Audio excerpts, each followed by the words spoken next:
Alright guys, I'm here with top 5 fragging tips. One thing I've heard a lot from newer or more inexperienced players is something along the lines of, I spawn in, I run around, I get shot, and I never even see who shot me, repeat. And this is so different from the experience I have playing the game and the experience of some better, more experienced players. So I was thinking, what would help bridge that gap? What's the difference between someone who's really good at the game and someone who's newer? And I've come up with 5 areas that I think will help improve people's ability to frag and improve the ability to enjoy the game. And you might be thinking, well, don't I just have to aim better? And that definitely helps, but there are a lot of other things that go into it, and honestly, aim isn't that important. I'm not the best at pure aim, but I have one of the highest kill counts of anybody in the game. Having said that, I'll include an aim training routine that I like and have used in the past in the video description if anyone's interested in that. And with that, let's get into the tips. So tip number 1 is how to locate enemies. And there are multiple aspects of this, so let's break it down. I think being able to find people, seeing the enemy before they see you, is maybe the biggest difference between good players and less good players. And to start out, let's get some basics out of the way. First, having a good monitor does help. I play on a 2K monitor, play on 1440p. I don't have any like top of the line 4K whatever, and it was a big upgrade from playing on 1080. So if you're playing on a less good monitor, you're going to be at a little bit of a disadvantage, but it's nothing that you can't overcome. And it's also important to have good video settings, so go ahead, pause the video here if you want. You can take a look at my settings. I don't do anything special with my settings. Most good players will have some version of this with a little bit of variation, but it's important just for both performance and ability to see people to be using correct settings. Now the next part is about anticipating where enemies are. And a lot of that is just knowing the maps, and if you're new to the game, just playing and getting map knowledge helps with that. You can also use explore mode, which you can use admin cam there to just kind of fly around the map and get a lay of the land. But it's also about understanding how games of Hell Let Loose work and being able to read your map effectively. And every Hell Let Loose game is pretty similar. There's going to be garrisons placed along this blue-red line. There's going to be 200 meters apart, these garrisons spaced out. From those garrisons, enemies are going to be pushing into the attack point. Sometimes you will have people flanking, and it's sort of the same concept with a red zone Gary. They're going to be pushing from the flanks in towards the point. They're going to set their outposts up between the point and this garrison, and there's going to be this stream of enemies and stream of friendlies pushing into each other and fighting. Now, any place on the map where you see where your teammates are, let's say our teammates are up here, you have control of this. If you see that your teammates have not pushed past this, expect that there's going to be enemies in an area like this. So basically, anywhere where you don't have teammates, expect there to be enemies. When I play Hell Let Loose, I have this kind of radar in my head telling me, am I safe where I am or am I in danger? And that's going to influence how I'm playing. And as you're playing the game, you see maybe an enemy shows up, let's say down here, you get killed as you're walking here, you gain even more information just telling you, okay, this is an area controlled by the enemies, this is likely garrison going to be back here, and you just gain this kind of picture of the map by looking at it. You should be looking at it very frequently when you're playing the game, and it helps you just determine, okay, whereabouts are the enemies, where am I safe, where can I push, what should I be looking for? And if you can read the flow of the game state, it's going to really help you to determine just when you should be slowing down. And we're going to talk about pacing in the next step, but when you should be slowing down and when you should be paying more attention and getting ready to fight. That will save you from some needless deaths and keep you in the fight longer. And now for part 1C. In addition to understanding the map and the flow of the game state, there are things you can do to actually help you spot enemies better. And the biggest thing, and maybe the most common tip you'll hear from people about playing Hell Let Loose, is to slow down. But what does that actually mean, and how does that help us? Slowing down is important because the easiest way to see people Hell Let Loose is to be still and looking for movement on your screen. There's a lot of visual clutter, just a lot of stuff on your screen when you're playing the game, and it can be hard to pick out enemies. But if you slow down, looking for anything moving on your screen is the easiest way to spot people. On the other side of the coin of that, when we're moving or sprinting through the map, it's also the easiest time that enemies are going to have to see us. If you watch good players play the game, you'll see that we frequently slow down and look down our sights.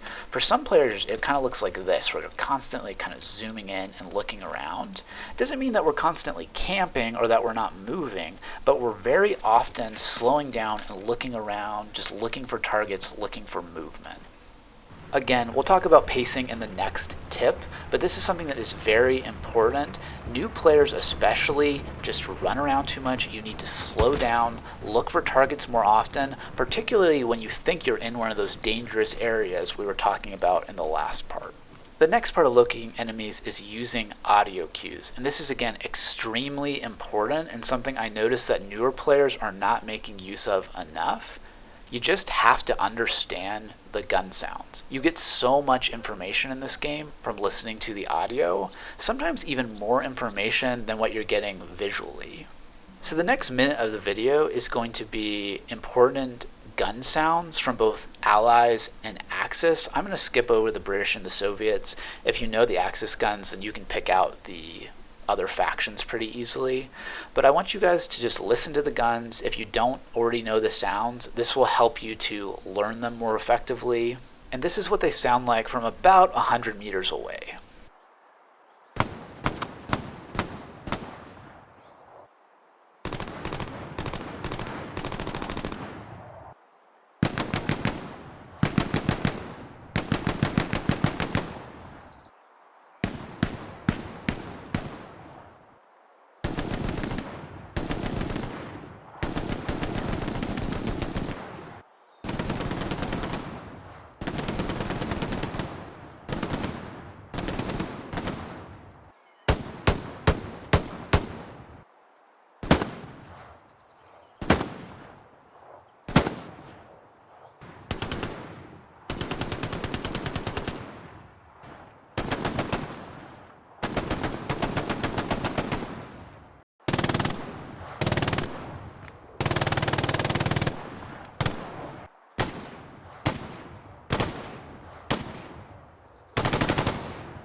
So when you're in-game, you have to be aware of hearing those enemy guns fire. I cannot tell you how many times I have heard an enemy gun very close to me and started looking to fight that person, only to see my teammates just running by me completely oblivious.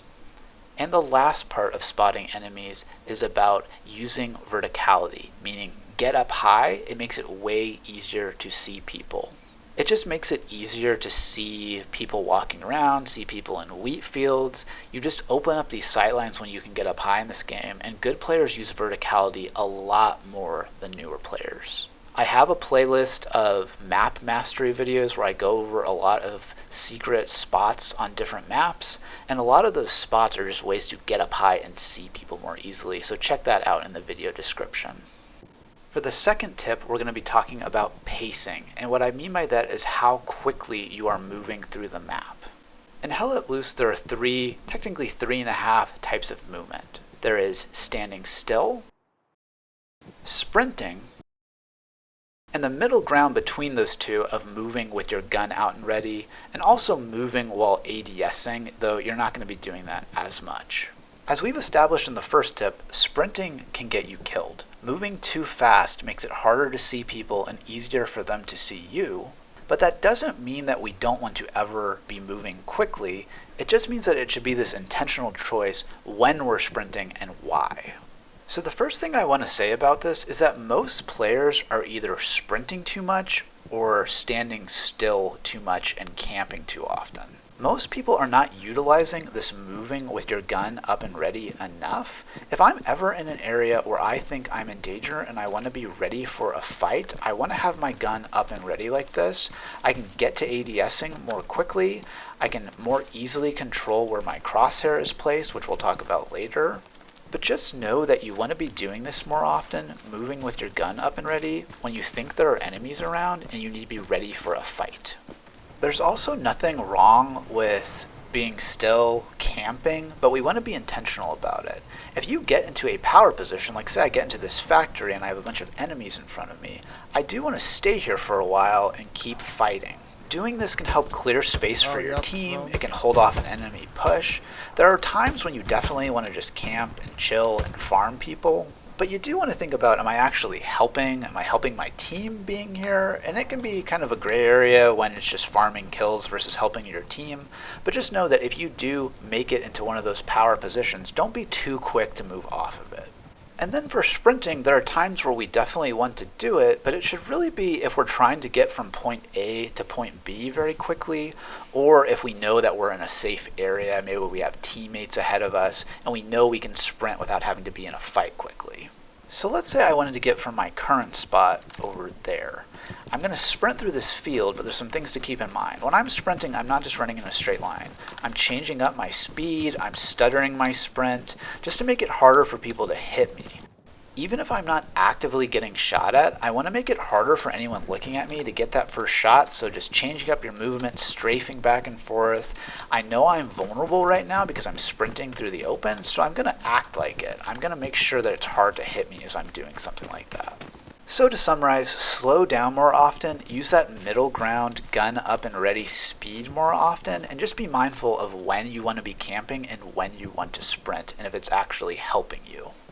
Our third tip is going to be about peeking effectively. And when I say peeking, I mean looking out from cover, looking for targets, looking to shoot. So the first thing we want to be thinking about is that when we're peeking, we're exposing ourselves to the enemy and we're making ourselves vulnerable.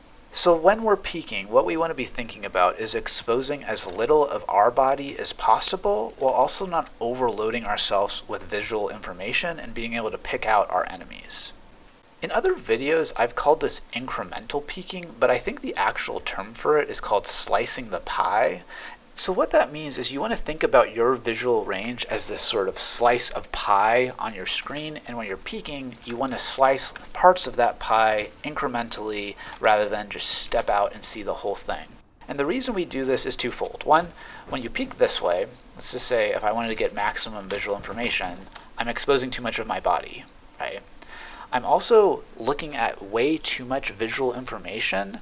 The time it takes me to process everything I'm seeing and pick out all the targets, if anybody's looking in my direction, they could shoot me before I can see them. So what that actually looks like is this. If I was at this cover, I would be peeking out like this. I'm sort of aiming at the cover. I'm leaning to my left, and I'm looking for a little information. I'm scanning, shooting, scanning, scanning, scanning, looking for targets, just opening the door sort of slowly like that. So you definitely want to try to lean when you're doing this. And hellletloose, for some reason, leaning to your left like this, exposes less of your character model than right leaning. But either way, you want to get comfortable with doing that just to, again, expose as little of your character model as possible as you're peeking. But if you're not comfortable with leaning, it's also okay to just step out like this. Again, just kind of little pieces of the pie looking around like this. A lot of times I'll see new players just run out into the open and look around, and again, in hellletloose, a game where it's one shot to kill a lot of the time, you can't make mistakes like that. You're just going to get popped before you can shoot back. The next thing I'm going to talk about is crosshair placement. And I'll admit, this is something that I'm not the best at. This is something that I actively try to work on, but I'm going to talk about it anyway. So hellletloose is a game where there isn't a crosshair on your screen like there would be on a game like Valorant or Counter-Strike, but the same concept of trying to place your crosshair effectively still applies. In hellletloose, the crosshair is just going to be wherever your gun is pointed when you ADS.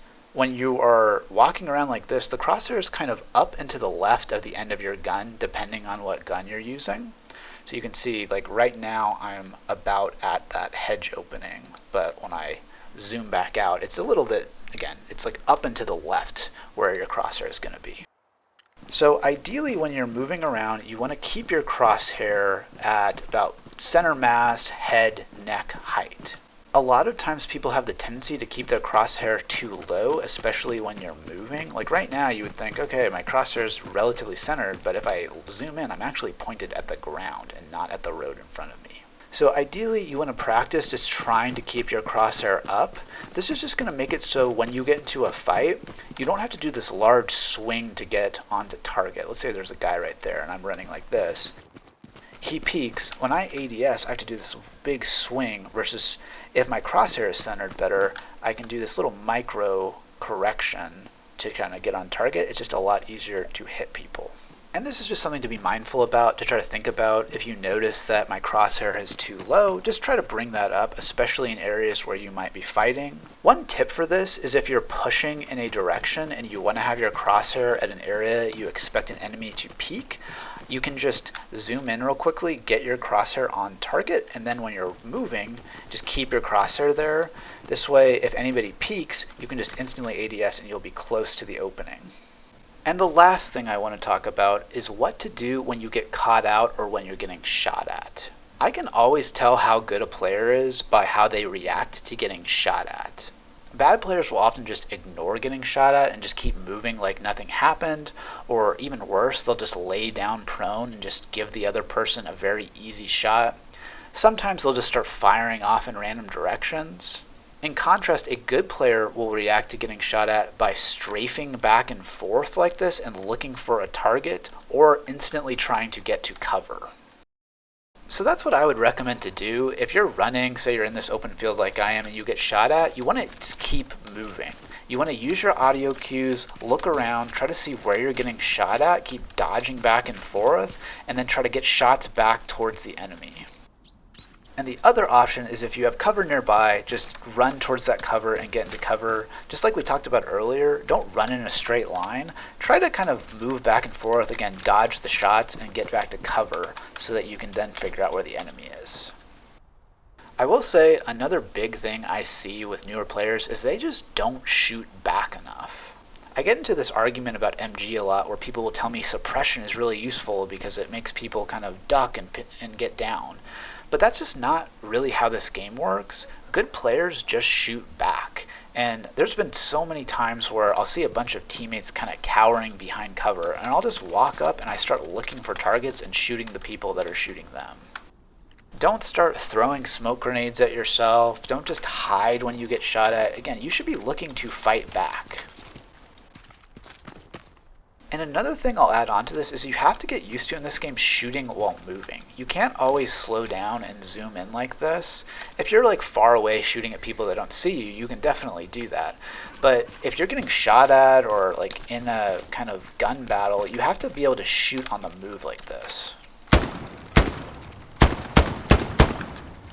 So just practice that. You'll build those reflexes eventually, but just avoid these beginner mistakes. Don't lay down when you get shot at. Don't just act like nothing's happening. Try to shoot back, get used to firing while you're moving and strafing back and forth and dodging.